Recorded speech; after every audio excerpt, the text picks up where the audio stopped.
Happy Monday, OG.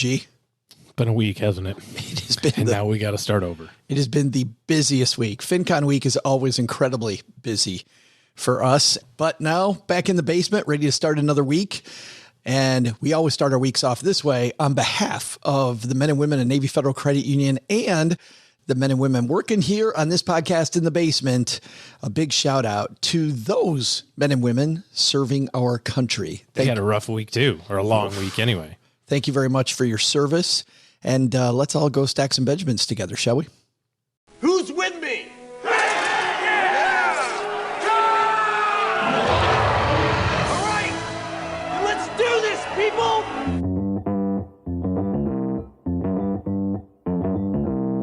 Live from Joe's mom's basement, it's the Stacking Benjamin Show.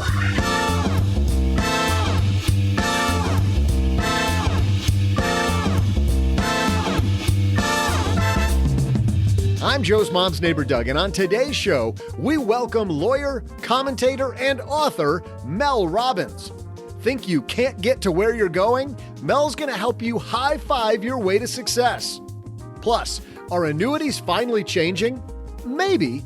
We'll explain innovation in the insurance industry during our headline segment. Later, we'll throw out the Haven Lifeline to a lucky listener, and I'll thrill you with my amazing trivia. And now, two guys who are ready to help you start an amazing week. It's Joe and O-G-G-G-G.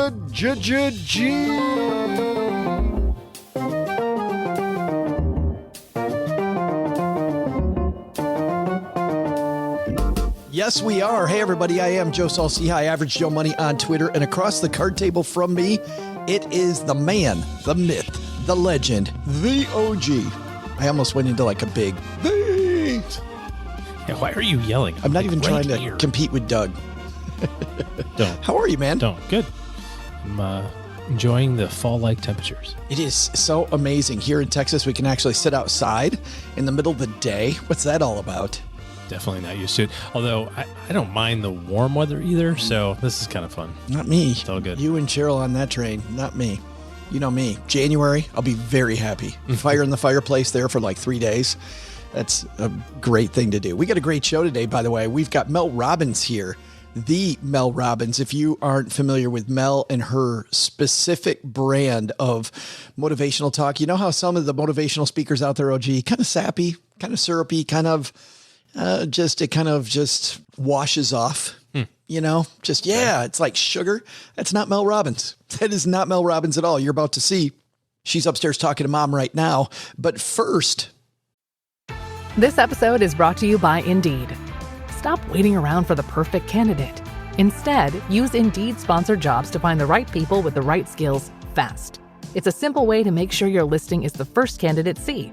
According to Indeed data, sponsored jobs have 4 times more applicants than non-sponsored jobs. So go build your dream team today with Indeed.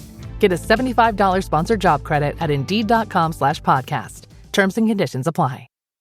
K-pop demon hunters Haja Boy's breakfast meal and Huntrix meal have just dropped at McDonald's. They're calling this a battle for the fans. What do you say to that, Rumi? It's not a battle. So glad the Saja Boys could take breakfast and give our meal the rest of the day. It is an honor to share. No, it's our honor. It is our larger honor. No, really. Stop. You can really feel the respect in this battle. Pick a meal to pick a side. Ba-da-ba-ba-ba. At participating McDonald's while supplies last.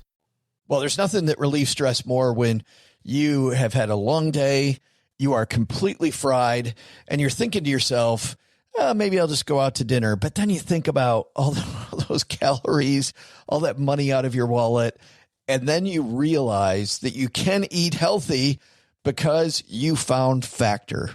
Factor is ready in 2 minutes. Factor shops, preps, cooks, and delivers straight to your door, so you have more time for everything you love this spring, and you don't have to worry about eating healthy and going outside your budget because you've got the food sitting there in the fridge that you had pre-planned. What is Factor? Well, Factor has meals built around your goals, whether that's weight loss, overall nutrition, more protein, or GLP-1 support for strength and workout recovery. Check out Factor's Muscle Pro collection. Every meal's crafted with functional ingredients, lean proteins, colorful veggies, whole foods, and healthy fats. Factor bans 175 plus ingredients.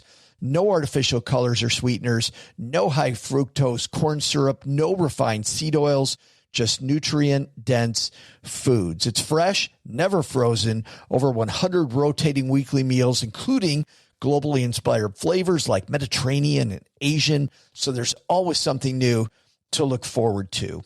I use Factor.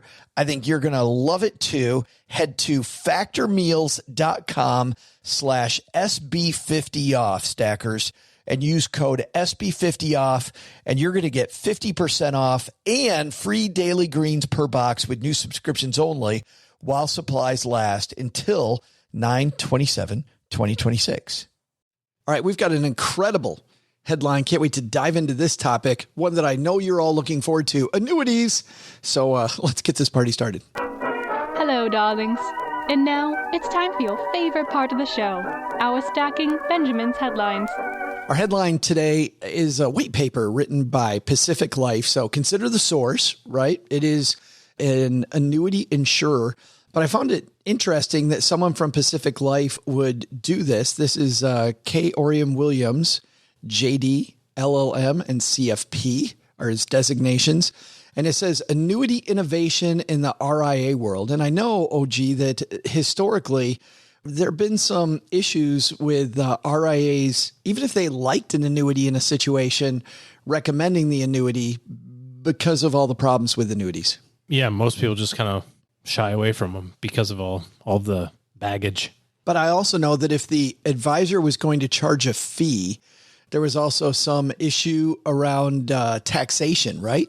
I haven't heard the issue about taxation, but they couldn't take money out of an annuity to pay an RIA fee because of the fact that it would be then. Yeah, I can see that being an issue. I thought that that's been solved by now, but again, just one of the other layers of complexity, right? Yeah. This piece says, so why has a retirement strategy with such utility been ignored by fiduciary financial professionals?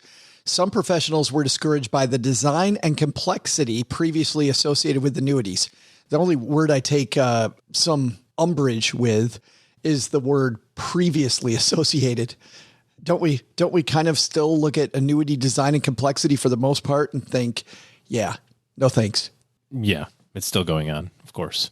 Incompatibility was another reason. Previously, annuities could not be integrated within the fiduciary business model. Mm-hmm. The inability to fairly compensate oneself without a potential conflict of interest was historically a deal breaker for fiduciary financial professionals.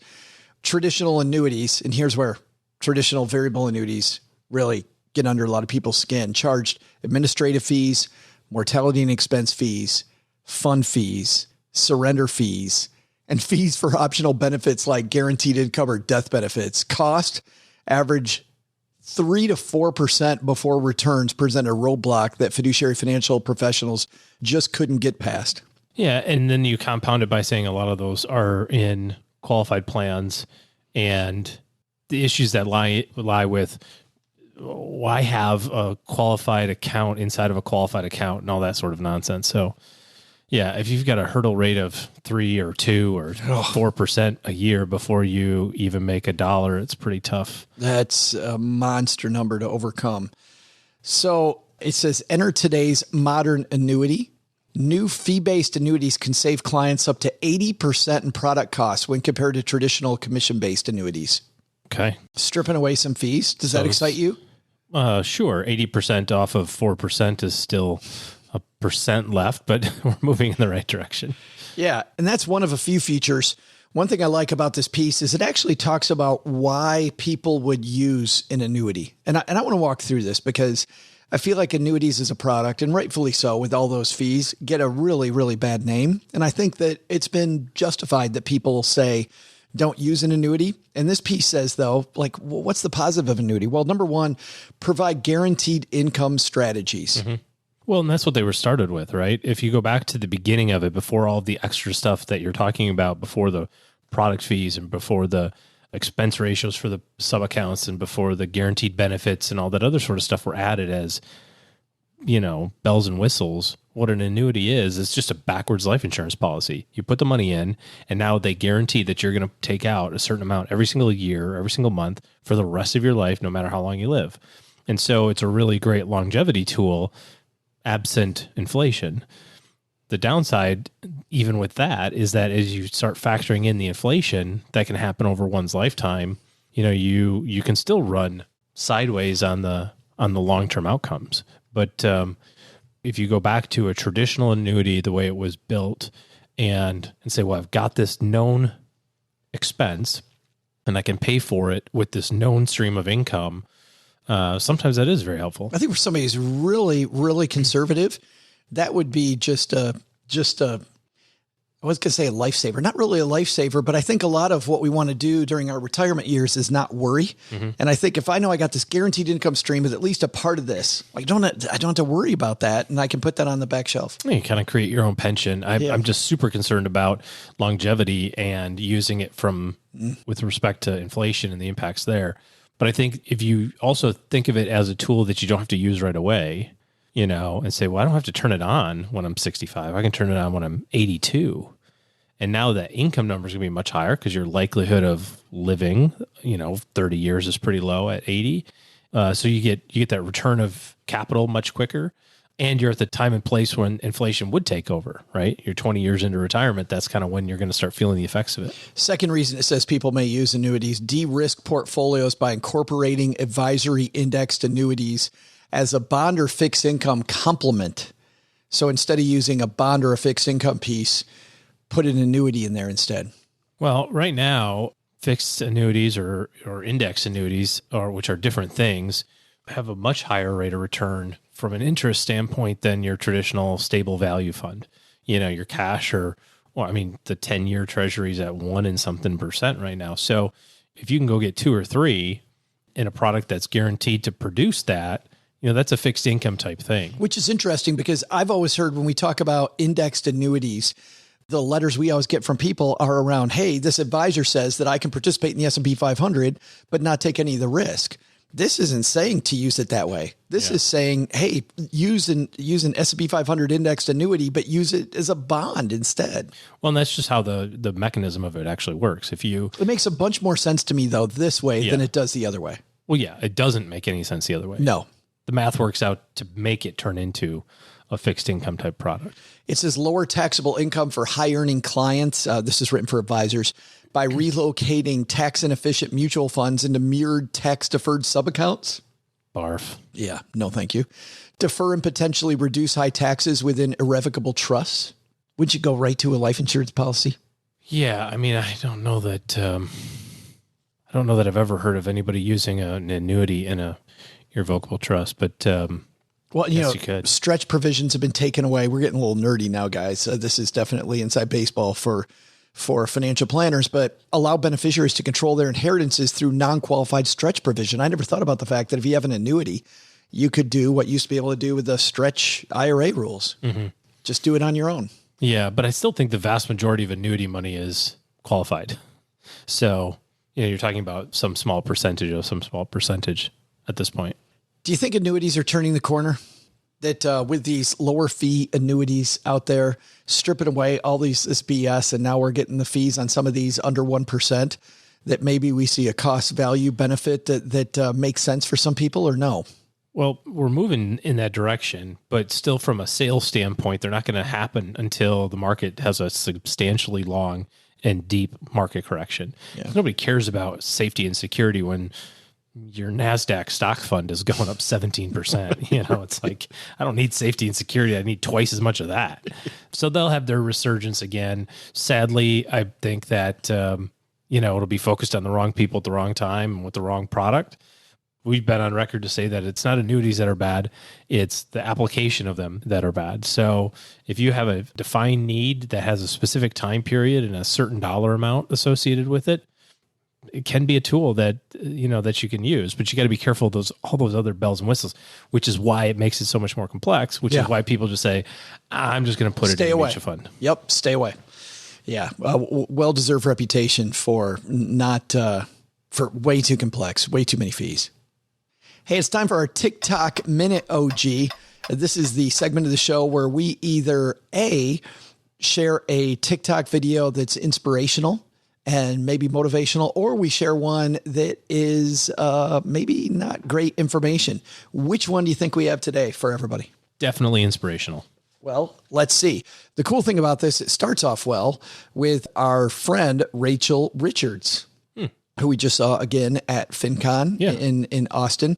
Rachel has a monster TikTok following, and 35,000 people saw this one. You'll see it in our show guide as well, but you're actually going to hear it right now. Rachel, take it away.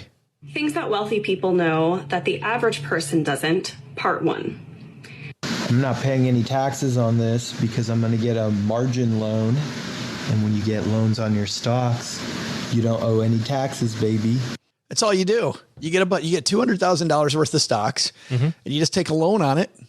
There you go. And the brokerage company must let you have that forever. They actually do. Yeah. It's just, they just charge you a crap load of interest. Margin loans right now, depending on where you're at, but margin loans can be 8 or 9%, depending on the amount. And P.S., they will take your stuff if the stock market goes down. And what's really interesting that people don't really appreciate or think about is you have to stay invested that entire time. So let's say that you have $200,000, the brokerage company will let you have another $200,000, right? They'll say, hey, you've got $200,000 in Apple stock, no problem. Here's a check for $200,000. You can do whatever you want with it. So he's kind of sort of right. You can take a loan on your money, totally fine. P.S. that the meter's running $1,000 a month of interest, and where do you think they take that from? They take that from your cash account, which makes you go further into margin because you're already $200,000 in the hole. And now let's say that you go, oh, I don't want to own Apple anymore. I want to own Amazon instead. And you sell your Apple stock. Well, that zeroes out your margin loan and your account balance at the same time. Now you have no money and no stock. Done. Ta-da! Hey, but you didn't pay any tax. You didn't. You didn't pay any tax. That's the good news. The important part. Oh, beware TikTok videos. Thank you for Rachel for sharing that with us. And kind of meta, us pointing to Rachel, who's pointing out another person. Good stuff there. We'll link to all of that on our show notes page. And of course, on our guide with some more links and fun stuff. And our guide to the show, stackingbenjamins.com/stacker is the name of our guide. All right. I think it's time for us to move over, my friend. I got Doug coming down. Here he comes. All right. Have a seat here, Doug. Take it.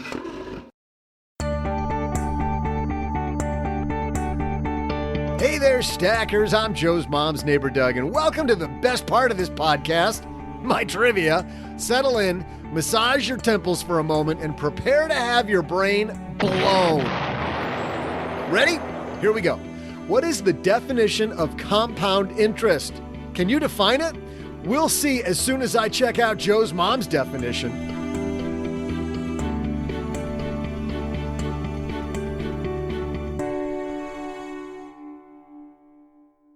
Well, running a small business, as you may know, like I do, it is super fun, but it can also be very tough. And when it's time to get a loan, it can feel impossible to find the lender that you actually trust. Big banks say no. The internet, well, that's full of sketchy offers with sky-high rates and fine print you can barely read.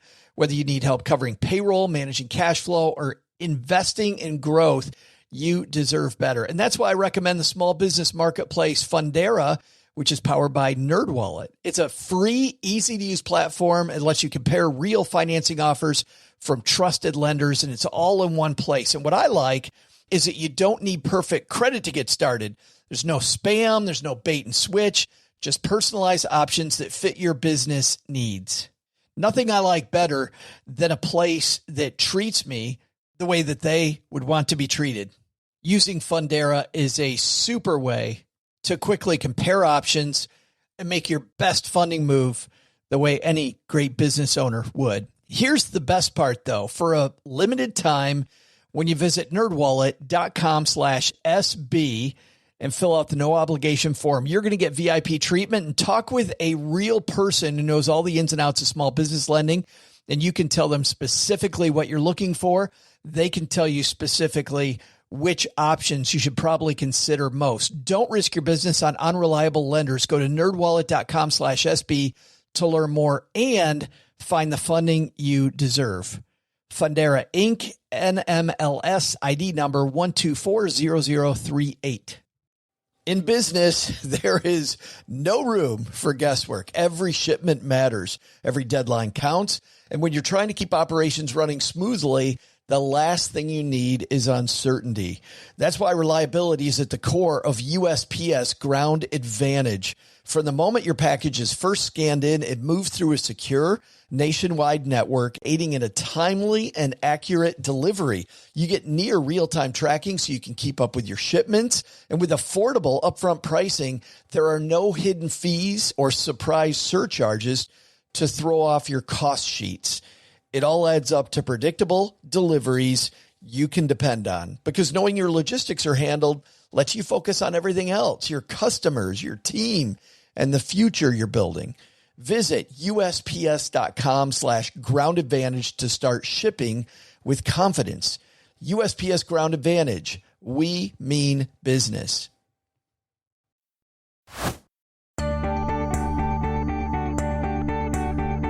Hey there, stackers. I'm noted intellect Joe's mom's neighbor Doug. And do you have your definition of compound interest ready? Think you got this one? I hope it's better than Joe's mom's definition, which is that compound interest is the money you would have made on the fifth race, which was the profit from the winnings on the third and fourth race if that f***ing nomad's belly flop hadn't died on the last furlong back in the second race. Well, I'm not sure she's completely wrong. Harvard Business School Online says that compound interest, and I quote, refers to interest on interest. Rather, when you're investing or saving, compound interest is earned on the amount you deposited plus any interest you've accumulated over time. While it can grow your savings, it can also increase your debt. Compound interest is charged on the initial amount you were loaned, as well as the expenses added to your outstanding balance over time.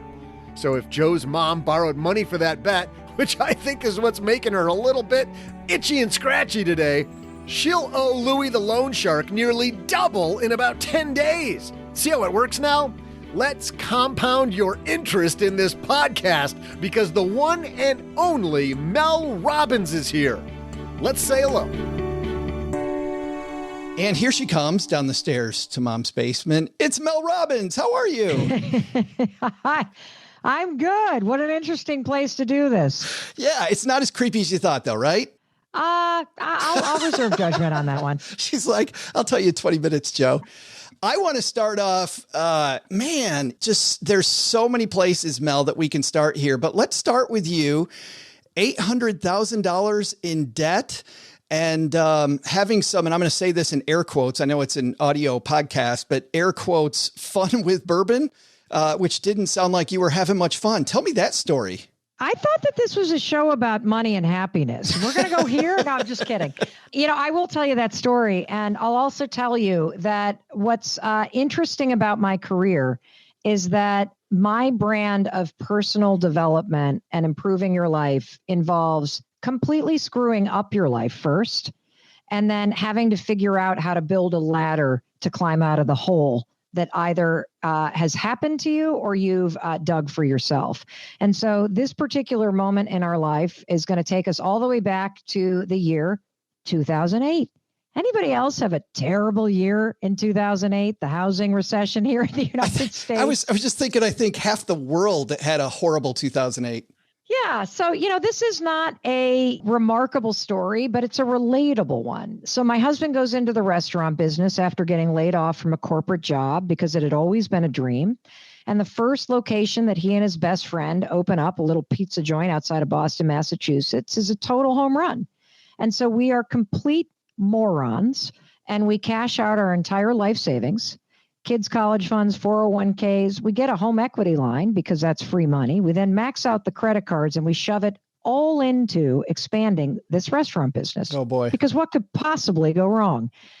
And 2008 hits. And one of the things that we've since learned is that 1 out of every 4 locations in a restaurant business will fail when you're first expanding.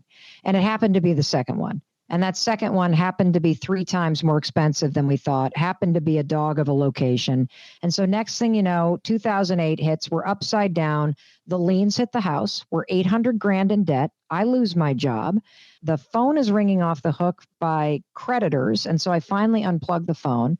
At the age of 41, I never anywhere in my life plan or on my vision board placed an image of a unemployed woman who was drunk by 6 o'clock at night on Manhattans, who was about to lose everything. But that's exactly what happened. And so when the you know what hit the fan in my life, I rose to the occasion, like a lot of high functioning adults do, by drinking myself into the ground to try to numb the pain and screaming at my husband every time I saw him. And ironically, those two things didn't really help. I was going to say, sounds healthy, Mel. What's wrong with that? Yeah, a little numbing out and anger release. Well, and the other thing that happened is I would constantly give myself these pep talks at night. Like, okay, that's it. Tomorrow morning, it's the new you. And the thing about life is that we know what we need to do. We do. Like, that's the easy part. I knew I needed to get a job. I knew this wasn't Chris's fault. I knew we were doing the best we could. I knew that I had to get the kids on the bus. I knew I had to stop isolating myself. I knew I had to ask my parents for help. But I couldn't make myself do those things. And so one night, as crazy as it sounds, I was sitting there basically saying to myself, that's it, Mel. Tomorrow morning when that alarm goes off, you can't lay there like a pot roast marinating in fear. You have got to get out of bed.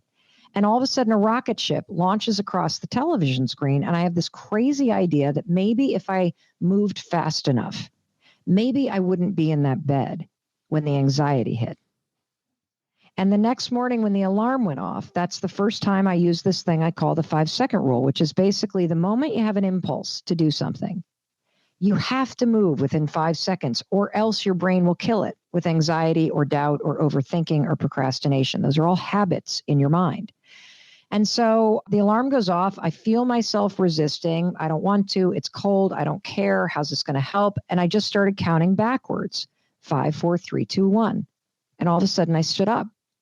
And the truth is, as I sit here and tell you this story, that was 13 years ago on a Tuesday morning in February in 2008. If I hadn't counted backwards that morning, my life would have spiraled in a different direction. And I believe that we are all one decision away from a different life. I really believe that. I have gone on to use 5, 4, 3, 2, 1. I used it at that moment in my life to keep getting out of bed, to put down the bourbon, to stop screaming at Chris, to 5, 4, 3, 2, 1, pick up the phone and start networking for a job. 5, 4, 3, 2, 1, ask for help. And one decision at a time, one push at a time using this tool. I would interrupt the fear and the anxiety and the overthinking, something that psychologists call a bias towards thinking. And I started to 5, 4, 3, 2, 1, push myself to be the kind of person that had a bias toward action. Because you can't think your way to something new. You got to act your way there. And so it was a little brain hack that I then shared on a stage in 2011. That little talk went viral and the rest is history. It's gone on to change millions of people's lives. It's been validated by incredible science. And I think one of the things that I'm the most proud of is we have veterans organizations using this 5, 4, 3, 2, 1 to interrupt patterns associated with trauma and help vets reprogram the triggers associated with PTSD. We have pediatricians using it to help kids with OCD and anxiety. And we know of more than 111 people who have stopped themselves from attempting suicide by counting backwards 5, 4, 3, 2, 1 and asking for help. It's interesting that it seems like such a little, I hate the word hack, but it seems like this, but it does. It seems like this one little thing that changes everything. And that's the same thing here that you have with the high five. By the way, I went back when we knew you were coming on and we did some research on the high five. Do you know how long the high five's been around? No. Apparently. This is the first recorded high five is 1977. And it was doesn't it seem like it should have been around like, yes. Like Ben Franklin's high five and, all the other fathers of the country and everybody when, we're winning the revolution or what? Nope, none of that. 1977, a baseball game between the Los Angeles Dodgers and the Houston Astros. Dodgers outfielder Dusty Baker, now a very successful baseball manager as well, high-fived his teammate Glenn Burke, became a thing. And now it's led to this super book. So, wow. But what's interesting. That's so cool. Thank you for sharing that with me. I had no idea. Yeah, I didn't. Well, I just wondered, I'm like, how long has this been around? Because you talk so much about the science of the high five, because like a lot of people, when I start reading, okay, it's as easy, whatever, a high five. And then you go through the science of it. Holy crap, Mel. You talk about how with NBA teams, there's a correlation between high fives and winning. Yes, this is bananas. So they did this study about high fives in the NBA, and you can figure out who is going to be in the championship rounds at the end of the season by examining one set of behavior in the preseason. It's the teams that have the most number of back pats, fist bumps, and high fives that go on to win. And also, it's the teams with the least number of pats on the back and high fives and fist bumps in the preseason that tend to be in the bottom. And the answer, the question is why? Well, the reason why is because a high five is more than a gesture. It communicates trust and partnership. Like when you think about a high five and somebody raises their hand, you never raise your hand to high five somebody and be like, you suck. That's not what the gesture means. The gesture communicates, I got you, I trust you, we're in this together, you can do this. If a teammate blows a free throw and you high five them after it, it's like, shake it off, you got this. It's all about encouragement, support, momentum, celebration, which, by the way, also validated by research, is the single most motivating force on the planet, particularly when you're facing a challenge. Which is, it's so amazing to me though, how you stumbled on this. Luckily, Mel, it didn't take $800,000 of debt and a bunch of Manhattans to get this one. No, it only took a pandemic. Now, this is not a pandemic book, by the way, but the origin story is about 3 weeks into the pandemic, when at this moment in my life in kind of April of 2020, I have had my daytime talk show canceled, so I've been fired from my dream job. I have had a book contract canceled, not the high five book. I wasn't even working on it then. I was trying to write another book. My publisher cancels that contract because I was a year late in distributing the manuscript. And by the way, they then wanted money back that I had already spent. The PPP loans were not a thing yet. And so I'm now thinking, how the hell am I going to make payroll? On top of that, every single speech that I had booked for a year, gone. Boom, gone. So now I'm triggered. 13 years ago, I was in financial freefall. Are you kidding me? I'm 51. I've worked this hard. I'm going to have to reinvent myself again. How am I going to take care of payroll? Plus, my kids are now home. College has imploded. It's a tsunami of emotions. And one morning I wake up, and everybody can relate to this feeling. You wake up and you stare at the ceiling and you feel completely beaten down by life. You feel overwhelmed. And I use the 5-second rule, 5, 4, 3, 2, 1. I drag myself out of bed. I drag myself into the bathroom. I'm standing there brushing my teeth in my underwear. As I'm brushing my teeth, I catch my reflection in the mirror. And I think, oh my God, you look like hell. And I started picking apart the woman I saw in the mirror. The dark circles under her eyes, the saggy neck, one boob's hanging lower than the other, the gray hairs coming in. The woman looked exhausted and beaten down. I actually felt sad for the person I saw in the mirror. And here's the funny thing, Joe. If you had walked into the bathroom that morning, I would have been able to spin on a dime. I would have been able to be like, Joe, I know it sucks. It's not fair. You're right, Joe. But you know what? If anybody can handle this, it's you. I would have been able to lift you up. I would have been able to motivate you. But standing there alone, overwhelmed by life, I couldn't think of a darn thing to say. And, you know, I don't think I would have believed it because I didn't feel empowered or encouraged. I can't tell you, Mel, how many times I've been that person. Like, as I was reading this, I have been that person in so many days. And I'm sure most of us listening have been that person. Yeah, it's a very common experience. And in fact, you know, people in habit research and, you know, personal development talk a lot about morning routines, but they skip the part that everybody has a habit nobody talks about. And that is standing before the mirror and either ignoring yourself or picking yourself apart. I don't know what came over me, But for whatever reason, as cheesy as it sounds, standing there without a bra on, I hadn't even had a cup of coffee yet. I raised my hand and I gave the woman I saw a high five. And look, Joe, lightning didn't strike. It's not like I won the like. It's not like my life changed right then. You heard the angels. Yeah, no, it's not like, oh, that's not what happened. I literally felt this tiny, like, little kind of shift. My shoulders dropped, my chin lifted up. I laughed because it was so pathetic, but something shifted. I kind of felt this thing like, okay, now stop licking your wounds, get out there. It was the second morning though, Joe, that really something shifted. Again, I wake up, same overwhelm, same everything. 5, 4, 3, 2, 1, get out of bed. I make the bed so I don't crawl back into it. I drag myself toward the bathroom. And then this is when it hit me. I felt something I have never felt in my entire life. And it's this. You know, when you go to meet a friend that you really like for a cup of coffee or something, and you're about to walk into that cafe, what do you feel? Feel uplifted. I'm excited. I'm ready to go. Yeah. I actually felt that. Some anticipation. About seeing myself. Yeah. Yes. You know, in 53 years of being on this planet, I have never felt that. I've felt excited to see an outfit. I've felt excited to see what a hairstyle might look like. I have never felt excited to see the human being Mel Robbins. And so I walked into the bathroom kind of with this sense that something profound was happening. And it was this weird moment because I think for the first time, I realized that every morning in the bathroom, there's me standing there and there's a human being in the mirror that needs me.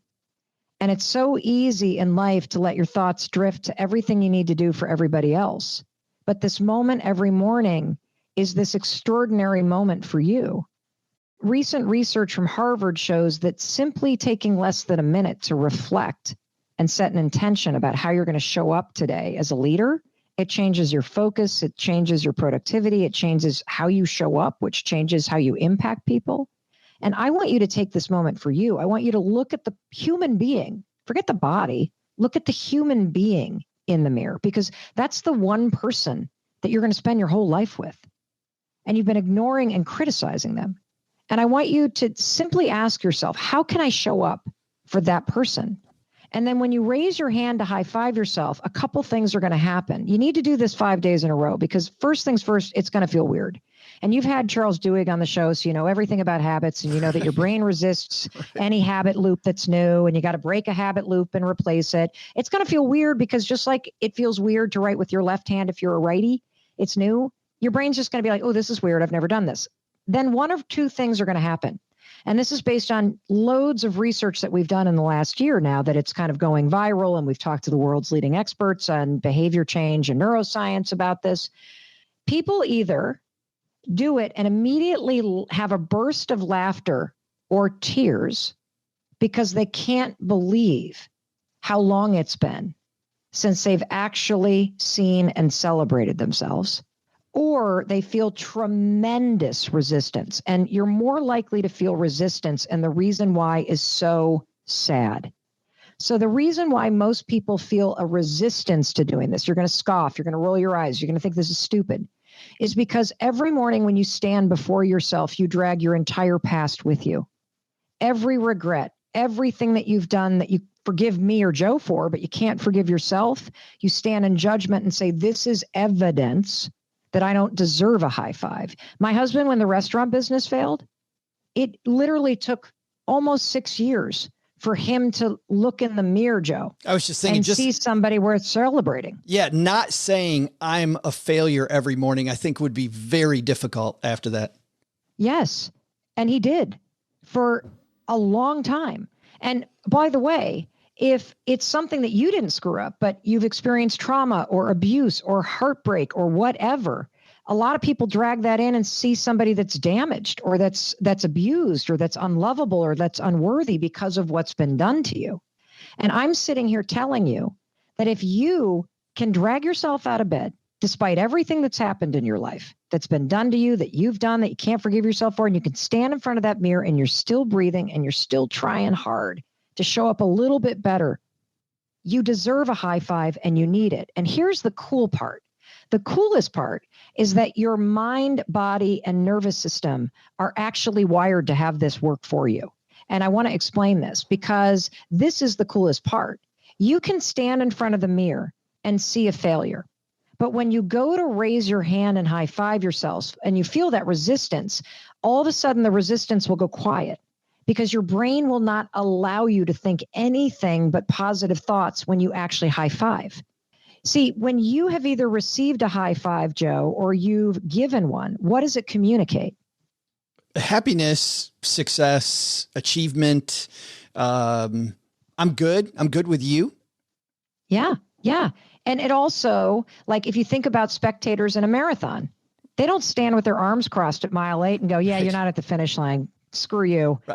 Your last mile was really low. I'm not high-fiving you right now. I love, by the way, Mel, this story that you told about the New York Marathon, about how it's the fans and everybody I know. I'm getting ready to run a half marathon this weekend.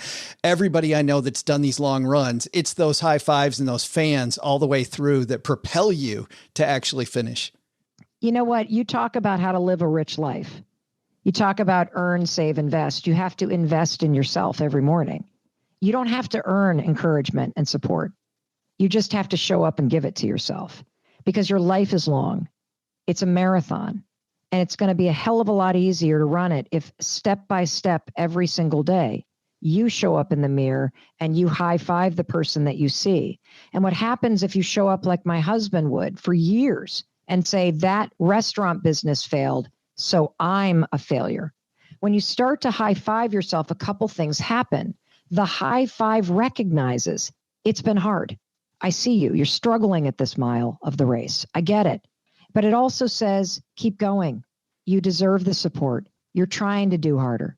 And it's a way for you to start to rebuild a sense of self, a sense of worth. And, you know, for folks that listen to you, this is really important because another reason why people resist it is because we believe that our worth is anchored in the amount of money we have in the bank, or the car that we drive, or the number on the scale, or the neighborhood we live in, or our skin color, or the texture of our hair, or whatever, something outside of us. If somebody else likes us, then I can like myself. If this person loves me, then I can love myself. It's the reverse. Your relationship with yourself is everything. You need to learn how to stand in this moment.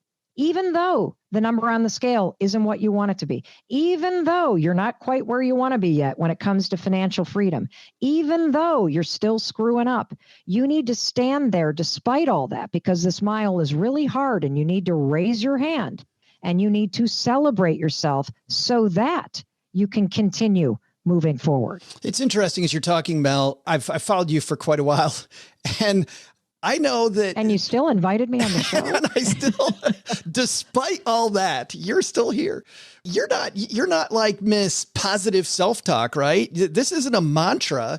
This is science. And I know that this same science, you wrote about how this same science really helped your son with his learning. Oh, yeah. So our son, Oak, I write a bunch of stories about what a lousy parent I was and how I plummeted their self-esteem in many ways, and the therapy bills that's going to cause. Hopefully, so you don't do that to your kids. No, but one of the interesting things is we figured out in the 4th grade that Oakley had pretty severe dyslexia. And he happened to hide it from everybody because he was super verbal. A lot of dyslexic kids. I wonder where the verbal comes from. I'm sorry. I don't know. Well, it turns out I'm dyslexic too. Oh, are you really?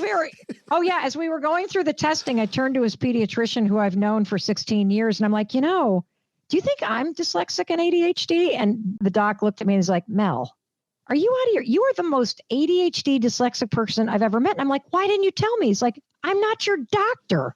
So anyway, we get him into this incredible school here in the Boston area that specializes in language-based learning styles and disabilities. And so they have a partnership with MIT. And one day I got to see them do this neurobic. It's called neurobic interventions. And that's not a word I made up. It's neurobics is a whole field of study about accelerating learning. And the fastest way to get your brain to form a new neural pathway is to marry aerobic or physical activity with a new thought that creates a new connection and builds a new neural pathway. And so the high five is the same thing. What they were doing with my son is they had a big board on the wall and lights would light up. And then there was a line down the middle. And whenever the board lit up on the left-hand side, he had to touch it with his right hand. And same thing, touch the right side with his left hand. So I had to go across his body unnaturally every time. Correct. Yeah. Because with dyslexia, it's the neural pathways connecting across the brain that need to be stimulated to grow. Okay. And so that neurobic activity of the raised hand gesture combined with a thought, okay, over there, was what was forging it. You're doing the same thing. When you raise your hand to yourself, your brain recognizes the gesture from a lifetime of doing it. And it applies the positive programming that's already in your brain to the gesture itself. Like, it's absolutely bananas. I want to read you something because as I was writing this book, I got a text from one of our daughters who's a 21-year-old college student. She's at the Music Conservatory at University of Southern California. And I think that this really encapsulates the profound power of what we're talking about. So she writes to me, Mom, are you getting excited about your book? By the way, I've been high-fiving myself in the mirror. And I said, oh my gosh, how's it working? And she said, well, I don't know what to say when I do it, because sometimes I still look in the mirror and I think, you're not as pretty as the rest of the girls. And then I say, well, you don't have to say anything. You just have to high five yourself because the high five communicates it for you. And then she said this, but what if I didn't accomplish anything today? Like I didn't work out or I didn't write a new song like I said I would. Do I still high five myself after my shower? I said, yes. You have to keep showing up every day trying to do a little better because that alone will make you worthy of feeling supported and celebrated. You see, we have the secret to life and happiness and motivation backwards. You think you need to accomplish something to be worthy of a high five. And then she writes, wait a minute. Are you saying the fact that I exist deserves a high five? And I said, yes. And when you high five yourself for just standing there in front of the mirror, you are demonstrating that you see yourself and all of your potential. You support yourself and you believe in you, and that no matter what happens today or didn't happen today, you still have your own back. And I asked her, I said, so what do you think about what I just wrote? And she said, well, I love it because it makes me feel great. And then I asked her this, I said, could you explain why it makes you feel great? Because maybe it'll help me explain it to everybody else. And she wrote this, Joe. Well, what the high five shows you is that you don't actually know how much you're always doing. And I think that once you start high-fiving yourself every single morning, it almost allows you to be more present to everything you are doing. And it helps you recognize all those small victories. And when you can compile all those small victories, you can recognize all of your accomplishments, both big and small. And eventually, you'll come to believe that you not only are worth it, but you can do anything. The book is The High Five Habit. I wish it were inspirational, Mel. I wish it was. You're awesome. I've got goosebumps. I'm sitting here. Holy cow. Hey, next time you're on, you were nice enough to give us some other questions and I'm out of time, but I really want to ask you, ask you about your dead father-in-law convincing you to move. At some point, Mel, we got to hear that story. Oh, it's incredible. It's in the last chapter of the book. It's incredible. Basically, do you want me to give you the short version? Yeah, give us the, I kind of don't. I kind of want the full thing, but yes, short version for today. So our dyslexic son, I made the mistake of saying, because school has been such a chafe, you can choose to go to high school anywhere. I never expected him to say, I want to go to Southern Vermont where my grandparents live. And I'm like, okay, anywhere but there. You realize we live in Boston and I have a talk show in New York. And this was before the pandemic, of course, Joe. And we fought and we fought and we fought and we fought. And finally, Chris and our son were like, okay, fine, I won't do it.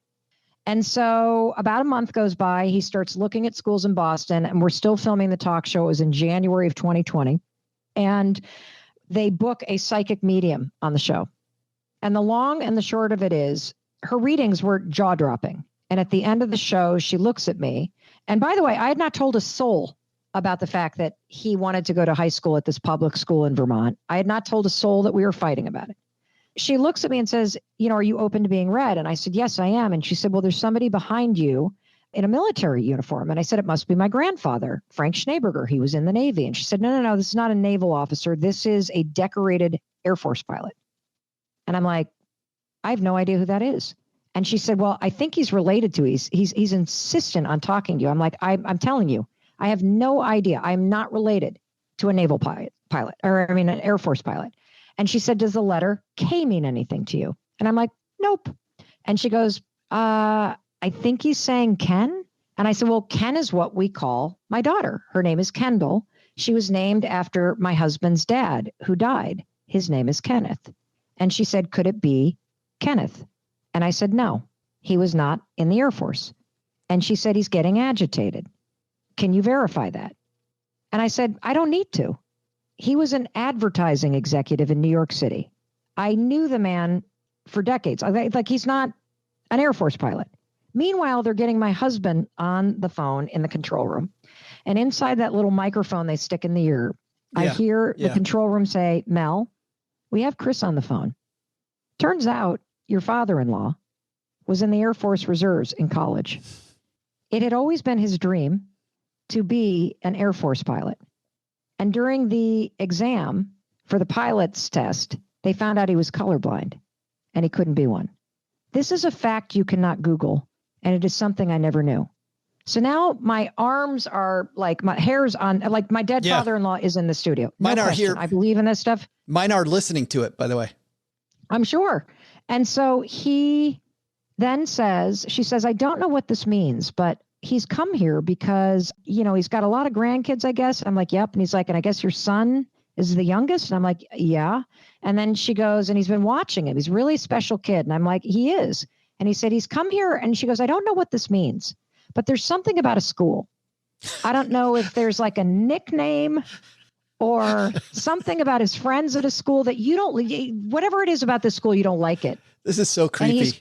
He has come here to tell you that you have to trust your son on this one. And I walked off that set and I called my husband and I said, okay, we'll move to Vermont. Wow. By the way, I'm not arguing with the dead, Joe. That's beyond our pay grade. You're like, yeah, okay, cool. I'll tell you what, we lived last summer in Stowe, Vermont for a month, and it was amazing. I could, Vermont's so beautiful. Mel, thanks so much for spending time with us in your busy day. I loved this. I really loved this. I think you're great. This was so much fun. It was so cool. I also really got a lot out of it because of what you brought to it. So thank you. Well, thanks. High five for you for being you. High five, babe. Thanks a ton. You're welcome. Hi, I'm David Stein. When I'm not talking to other people about money on Money for the Rest of Us, I'm stacking Benjamins. Absolutely love talking to Mel Robbins. Just so inspirational. How about that, OG? Change your state. Do it. Yep. Change your state. Give yourself a high five. It's impossible to be angry when you're smiling at yourself in the mirror. I heard this quote the other day. Have you ever noticed how all the stupid people show up when you're tired?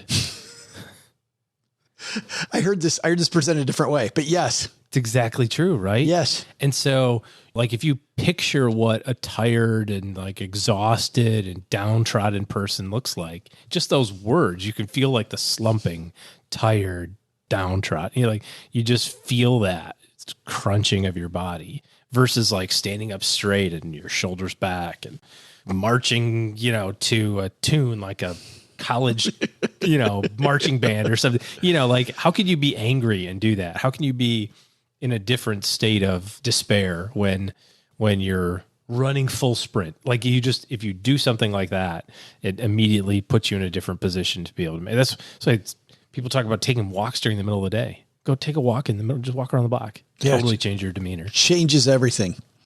Yeah. And I'm also with Mel that if you make this a habit, that one little high five, not going to change everything instantly, like maybe you run around the block will, but it's easy. You're in there brushing your teeth already. Just one little. Good enough. I'm smart enough and doggone it. People like They do. Hey, let's take out the magnifying glass and help somebody do better with their money. Today's hotline call comes to us courtesy of magnifymoney.com. When you go to stackingbenjamins.com/magnify money, you find those financial products you use every day, nowhere near best in class. Over 92% of the products available online, all ranked head to head at Magnify Money. Head to stackingbenjamins.com/magnify money for more. Today, we are going to help Roy magnify his money. Say hi, Roy. Hello again, Joe, OG, and Doug. It is the one and only listener calling again from across the pond, Roy. I'm still not British, but I do fancy a cup of tea from time to time. A little birdie in the stacker said, "You're running out of questions to answer." And I'm big into the whole ask not what stacking Benjamins can do for you, but what can you do for stacking Benjamins philosophy, which is why I'm calling again.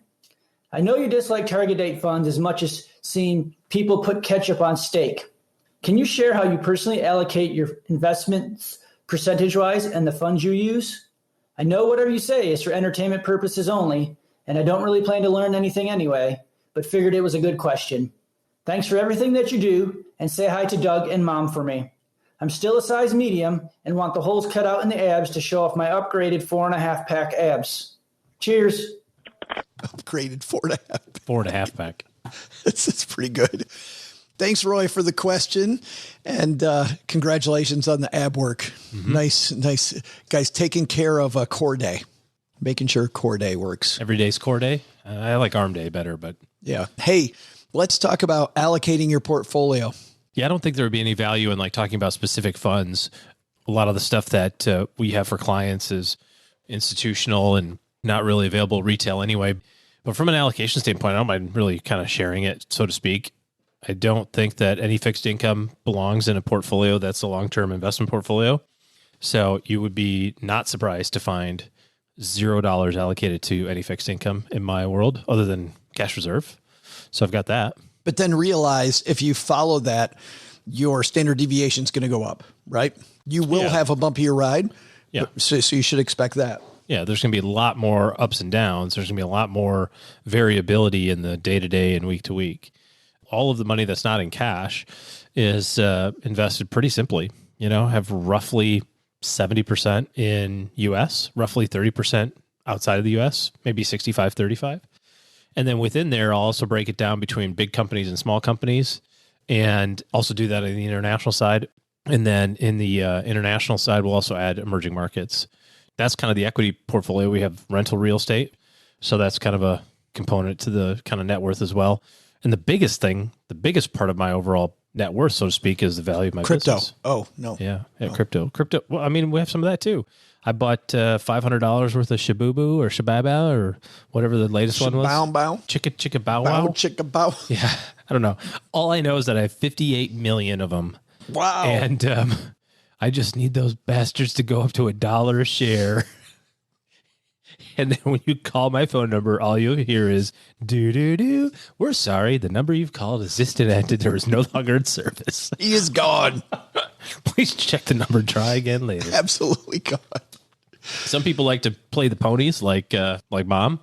OG likes to play the cryptos. So there it is. What's the greater sin? Playing the cryptos. Losing $500 sometime over the next decade, or finding out that the one you could have bought for $500 is worth $58 million. I think there's some value, Roy, in talking about not our portfolio, but how you should think about your portfolio. An analogy that I like is like a ship. I think the hull of your portfolio, to OG's point, should be large company stocks, because large company stocks are going to go where the economy goes, right? Over long periods of time, if the economy is going to continue, large company stocks are going to be the basis of that. So your biggest allocation into large company stocks. Next biggest allocation for me then is international. Those will be also large company stocks. But now we're looking at companies around the world. I go a little smaller there because of the fact that normally if you look at companies, a lot of U.S. companies kind of lead the way. However, if you look at from 2000 to 2010, the last decade, you needed that international or your portfolio is going nowhere. This last decade, it was exactly the opposite, right? International not going hardly anywhere and large companies doing better. I think that's the hardest part about investing, is recognizing that what's happened over the last 10 years or 12 years is not likely to be what happens over the next 10 or 12, because we have that significant recency bias. And I'm seeing it quite a lot right now in the tech space and in basically NASDAQ funds, right? Like if I can dump money into NASDAQ, and NASDAQ is basically all of your big tech companies in the United States and globally. And so I'm going to put a whole bunch of money in tech, And it's also, by the way, gone up a bajillion percent in the last 8 years. So why should I do anything different? And I say, what happened from 1999 through 2015? Just look at the chart. I remember in March of 2000, the NASDAQ hitting 5,000.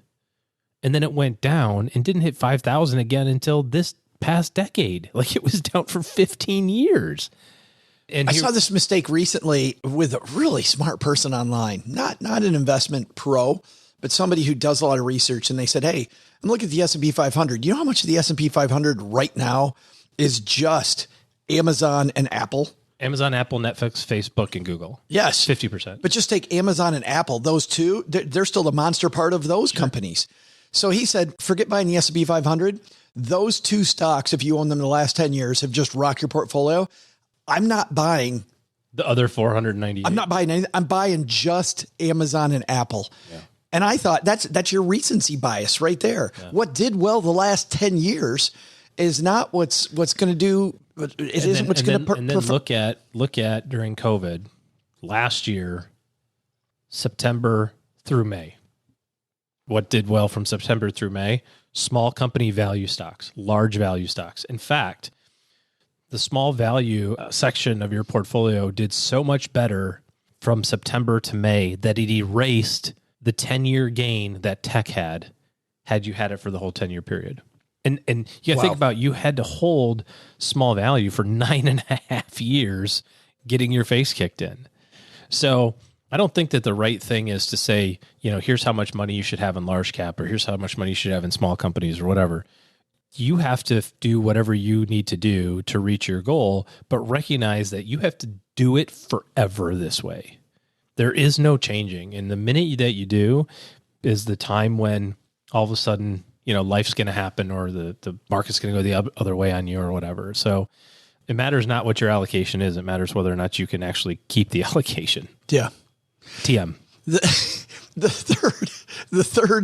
third allocation, if you want another one, is what I think of as the Spinnaker sale, which is a sale that they put up when the wind's really blowing. And this will be your smaller allocations to things like inside of that international position, having a sliver be a Spinnaker, which will be the emerging markets that OG's talking about, or on the U.S. side, or heck, anywhere, the small cap stuff that you're talking about. Yeah, you could add commodities in there as a great example.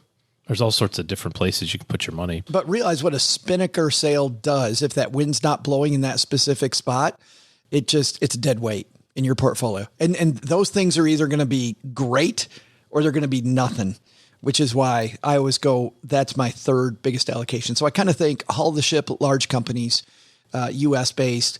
The sale is the large cap international, and then the Spinnaker is going to be your emerging market, small cap, et cetera. I didn't know that you were a sailor. There it is. I'm not, I just play one on the radio. Apparently. There we go. No, that's a whole different thing. Thanks for that question, Roy. And you know what? While Roy is not completely right, we actually do have some questions. We have burned through a lot of them. And guess what? That means we have this rare opportunity for people like Roy and you to get your questions answered on the Magnify Money Line. Head to stackingbenjamins.com/voicemail, and you could have your question answered fairly quickly now compared to most times. I thought that was a good one as well. So we're going to send Roy some swag. All right, that's going to do it for today. There's a lot of people to thank, but mostly big thanks to you for taking the time to hang out with OG and I. We know your time is incredibly valuable, and we love the fact that you decide to spend it with us. So thank you very much for that. If you know somebody who should be a stacker, should hear some of the messages from today, maybe somebody needs that high five right now, forward them this episode, tell them that they should give it a listen, and maybe you can help somebody else get better with their money. But if you need to be better with your money, OG and his team are taking clients. If you need to think bigger, head to stackingbenjamins.com/OG. And that's the link to interface with his team to see how they can help you make better decisions the rest of this year and next year. All right. I think that's going to do it for today. Doug, you got it from here, man. What should we have learned today? So what should we have learned today? First, take some advice from Mel Robbins. By reminding yourself that you can be successful and sticking to your game plan, you'll gain the confidence to conquer whatever mountain you're facing. Second, from our headlines, annuities? While the product type isn't bad, there are plenty of bad actors still out there hawking expensive products. Buyer beware. But we're excited about the future. Fingers crossed. But the big lesson? Ask Joe's mom financial terms at your own risk. Income statement? Oh, she said, yeah, I have income. That's my statement. EBITDA? No thanks. I already ate. And the worst one, when I asked her about liabilities, let's just say she wasn't very kind to old Doug. Time to wash more windows. Big thanks to Mel Robbins for joining us. You'll find Mel's book, The High Five Habit, wherever books are sold. This show is the property of SB Podcasts, LLC, copyright 2021, and is created by Joe Saul-Sehy. Our producer is Karen Rapine. The show is written by Taylor Stevens with help from Joe and Doc G from the Earn and Invest podcast. After you listen, check out our show notes page written by our website manager and blog editor, Brooke Miller. Brooke and Joe also collaborate on a guide to the show and with lots of extras we couldn't include on today's podcast. Heck, they'll also throw in some life money lessons from Joe, and it's all free. It's called The Stacker, and you'll find it at stackingbenjamins.com/stacker. Once we get all of this goodness bottled up, it goes over to our engineer, the amazing Steve Stewart, who helps the rest of our team sound nearly as good as I do right now. Want to talk about the show later? Mom's friend Gertrude is the room mother in our Facebook group, The Basement. She also is our social media coordinator, so say hello when you see us posting online. Here's a weird fact. She and Tina Eichenberg are never in the same room at the same time. For a URL that'll take you right to our Facebook group, by the way, type stackingbenjamins.com/basement.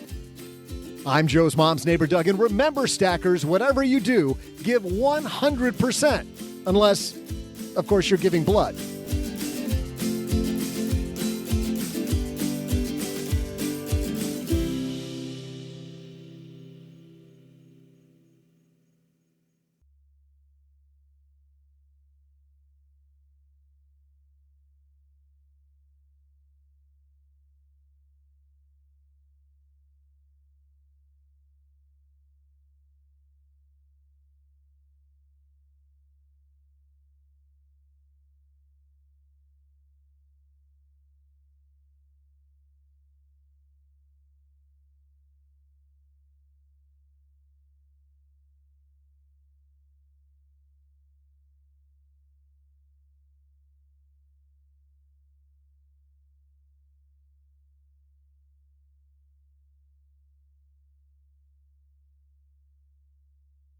All right, I think we got to pull the cover back. Your hotel room sucks compared to mine. We are recording this in Austin because we're here for FinCon. And we actually just recorded Wednesday's episode and then ran up here with a cold sandwich that OG was nice enough to get me. Well, you paid for half. Oh, good. Okay. But you got it. So thank you. Coming out of your profit. You said profit. Is profit a euphemism? You say that euphemistically. We're profitable. Quote profit. I mean, 1 year and 5. Yes. Maybe next year. Hopefully. But yes, OG got the upgrade. And we were at your... As OGs do. We were at your place yesterday. I walk into OG's hotel room. It has a foyer. You can't go right to the bedroom when you get into a hotel room. Where do you take your shoes off? And that's where you keep there's coffee there. Every hotel room has coffee these days. Yeah, but it's right in that foyer area. And then you step into this room that has these big windows. He's way up high and has a nice sofa and a desk and a big screen TV. And that's not the bedroom. Then you go into the next room. Yeah. And there's the bedroom. Yeah. And down the hall is the bathroom. And my bathroom, in a normal sized hotel bathroom, has what you would expect. The toilet, a shower, and a sink. OG has a bathtub, I think it's like a whirlpool bathtub too, isn't it? Does it have jets? I'll have to check. And then you get to take like a rose petal bath by myself. It'd be so awesome. and then you've got your bathroom. I think is the size of my hotel room. It's close. Yeah, I mean, you got to have the double vanity, just in case. Oh, you get double vanity. You have the double vanity. Duh. And 2 showers. Big long hallway to the bathroom. Yeah. What the hell is this? Yeah. He's like, yeah, you want to go to the executive lounge for hors d'oeuvres come and eat some mozzarella sticks, courtesy of JW himself. He made them in the kitchen. Once we realized that JW Marriott was making mozzarella sticks, we knew that we could seriously make money on this arbitrage. Exactly. I can eat more mozzarella sticks than they can make. I don't know if it's like a sign of success, though, or not. Like, look at me. I've got this big hotel room. I also stay 72 nights away from home. My year. Family never sees me. One quarter of the year I spend in hotel rooms. I know. Look at how amazing my life is. I don't get all jealous about the business people that travel all the time with their upgrades anymore. Like I used to. Oh, man, I wish I was that person. Well, to be honest, I haven't traveled much at all in the last year, but much like every airline company, Marriott has done the same thing, which they've just like extended, all of your credits and stuff. So I have all this pile of the credit card free nights, the free upgrade, like all those things have just piled up over the last 2.5 years of not very much travel. So, might as well use them. Tonight I'm hosting the Plutus Awards. Do I have to come? No. Thank God. No. We might win something though. We are up for most entertaining podcast. Just most entertaining. They've changed the awards now so that it could be blog, social media, whatever, but we're up for most entertaining. Because I thought we couldn't win anymore. We can't win best podcast. We are ineligible because we've won it. If we do win, can I have the trophy? You're only supposed to win it once. We won it twice. Obviously. Anyway, you didn't answer my question. Can you have the trophy? Yeah. Yeah. You have the other ones. Yeah. I owe you a trophy, by the way. I do have a trophy of yours at my house. It's been at my house for like 4 years. It was for best multi-host podcast. They had it for 1 year and we won it. And did you get 2 trophies? I did. I got 2 trophies. You're such an ass. It's been sitting in my house for like 4 years. This whole time, I never have any recognition whatsoever. All I want is a participation trophy, and you've been holding it back for damn near half a decade. It looks like you've seen them. They look like a participation trophy. Well, I mean, but I mostly want the money. It looks like money. The prize money. It looks like we finished 3rd place in U8 soccer. It totally out of 3 teams. It totally does. And I love the Plutus Awards, and I think it's fun and it is an honor. But the actual trophy is a little small. It's really about the money. Small, all the additional money. Yeah, it's good. So I've got a hazmat suit over there. I can talk about this freely here because they're over by the time people hear this. I'm coming out in a hazmat suit, asking if it's safe for us to come out. And then later on, I have to change into this $100 bill outfit. And I'm the game is that I'm complaining with my co-host, Natalie Torres Haddad, about having to wear all these costumes. So what I'm doing is I'm channeling my inner OG, and I'm just going to bitch about everything the entire. I don't complain about anything ever. You're complaining about me complaining. Well, true. I'm ready to go home, though. Let's do it.